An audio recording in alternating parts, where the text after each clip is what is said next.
How to dye your hair black naturally with coffee. Welcome to Munir Health. Not many know this, but coffee has been used as a natural hair dye for a very long time. Coffee can turn your light hair darker or give your naturally dark hair a healthy glow.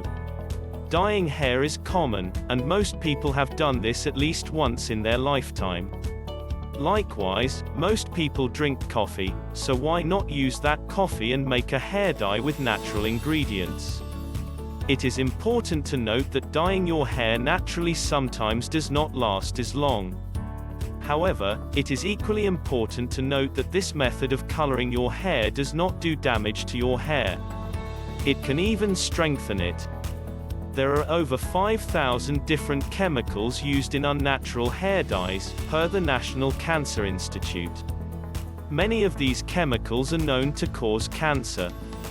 However, coffee is a completely natural product that not only will not cause damage but will also benefit your hair. When using the all-natural coffee mixture, your hair will have the proper shine and shade. This mixture also helps grow your hair more quickly, per a study that was published in the 2007 issue of International Journal of Dermatology. How to use coffee to dye your hair.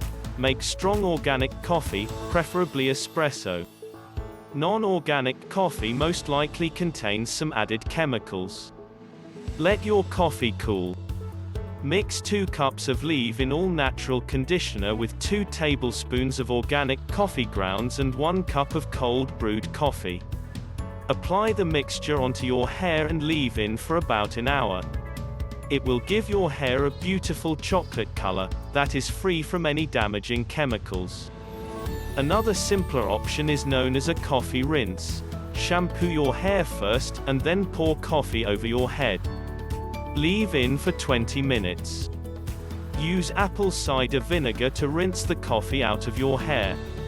Then rinse it off with warm water. If you are not happy with your results, continue the same process for a few days in a row. This will allow the coffee to penetrate the strands of your hair. If you like the video, give it a thumbs up and share it with your friends. If you want more recipes and tips, subscribe to the channel. Thanks for watching.